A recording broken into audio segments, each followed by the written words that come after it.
Take heart and protect them well.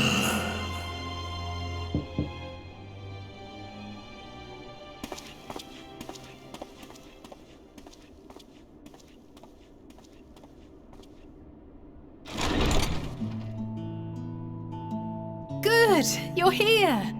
You haven't eaten yet, have you? We've bought quite a spread if you're interested. Only the finest dining from the last stand.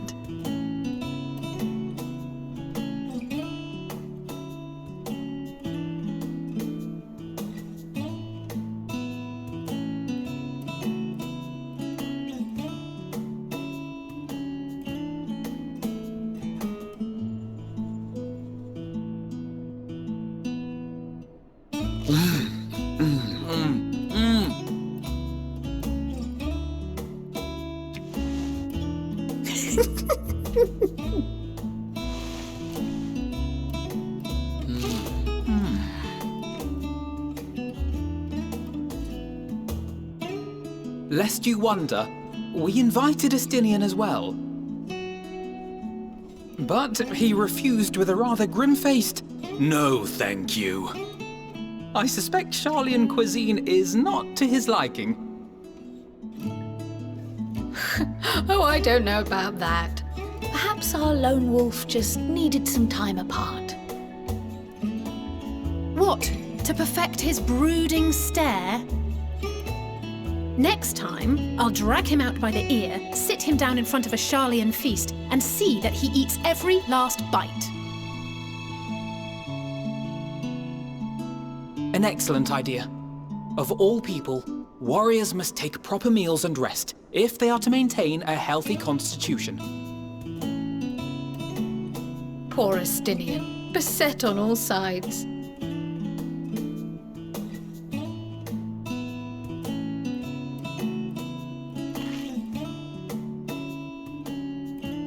Speaking of one's physical condition, Mistress Quile, I hear you recently played literal host to Heidelin herself. And what an experience that was. Tiring, yes, but no lasting harm done. If anything, I should have liked to speak with her longer. I've not felt a hint of her presence since. Heidelin instructed you to carry that flower, yes?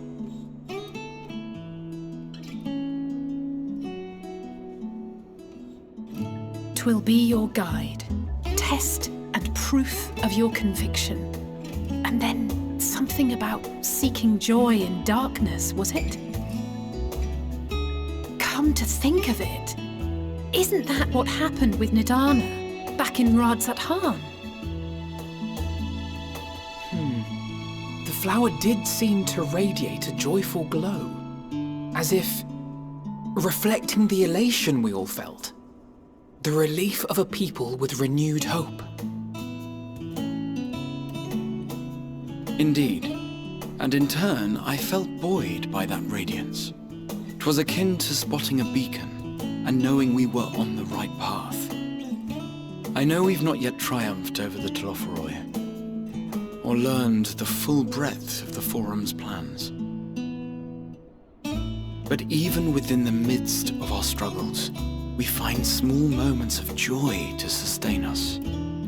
Rare and hard-won perhaps, but it is this pursuit of happiness that gives us the strength to carry on day after day.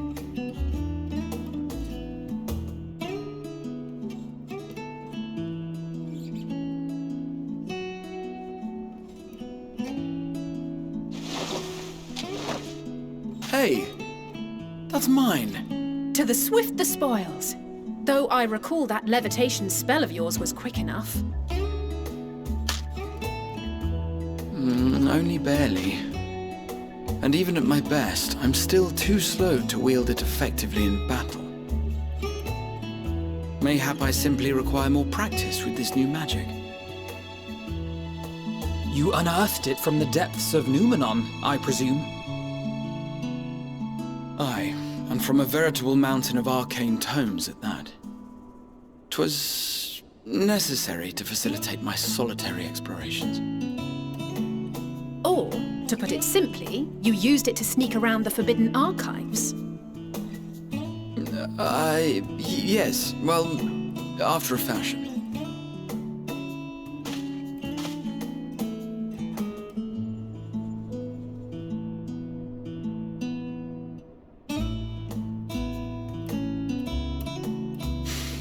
They're tall, you see. The shelves, they're too tall for me. And I could hardly move the library's platforms without attracting attention now, could I?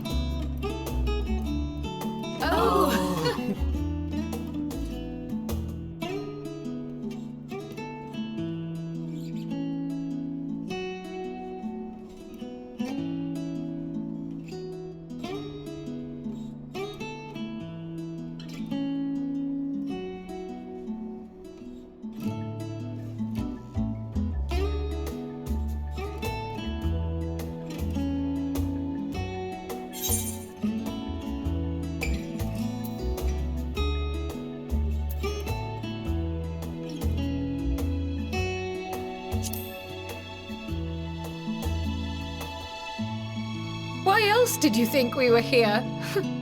Surrender to thy fate, O champion.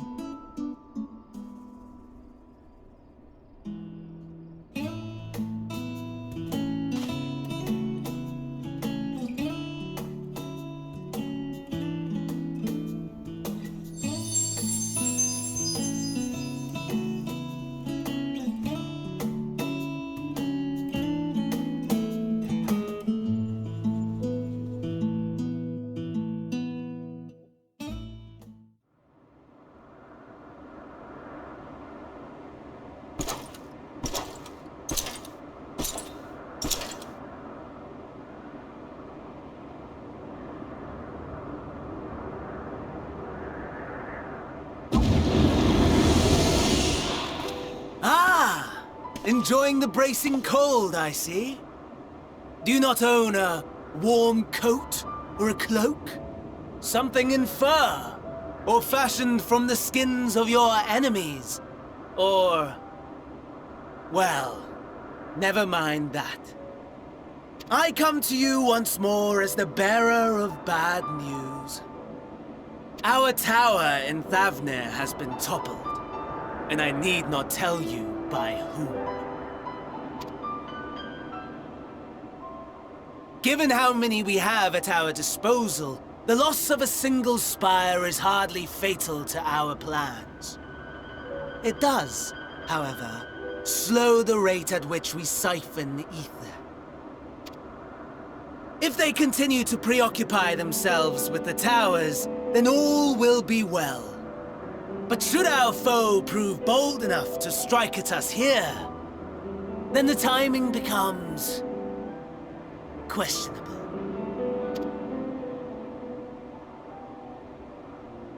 Our foe is bold enough. Of that, I can assure you.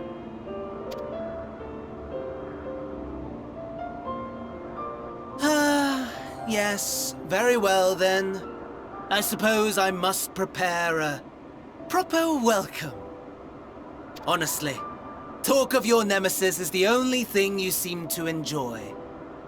Does nothing else spark your interest?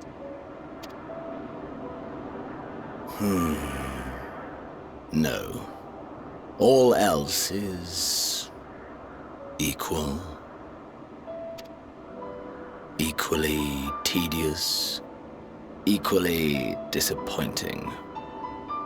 The world is a tepid bog into which we sink, too weak to thrash as the mud clings to our eyes and fills our throats till we blissfully choke. But then came the light, blinding and pure and hot, so very hot, enough to set my soul aflame. I basked in the afterglow until the void yawned once more. And then I knew the muck would never claim me again. There was naught for me ahead, so I drew the curtain on all that had come before.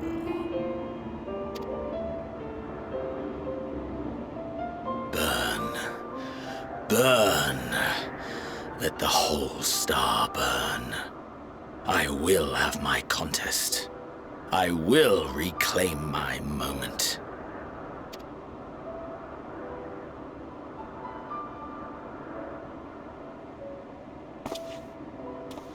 How wonderful that the emptiness of death has not dissuaded you from committing your life to its pursuit once more. I don't know whether to envy you or pity you. You question my disinterest, but what of yours? Despite your noisome antics, I sense you take little pleasure in this endeavor. Mercy, my lord. Such pointed barbs from one who barely acknowledges my existence. Nevertheless, you are mistaken. For I do find this part somewhat enjoyable. You see, when I was mortal, I would always have the same dream. It was a fragmented thing, disjointed, all the faces incomplete. The setting, too, was unknown to me, so I thought it simply a fantasy of my sleeping mind. Until one day, I realized it was showing me the truth, much as your dream of the final days enlightened you.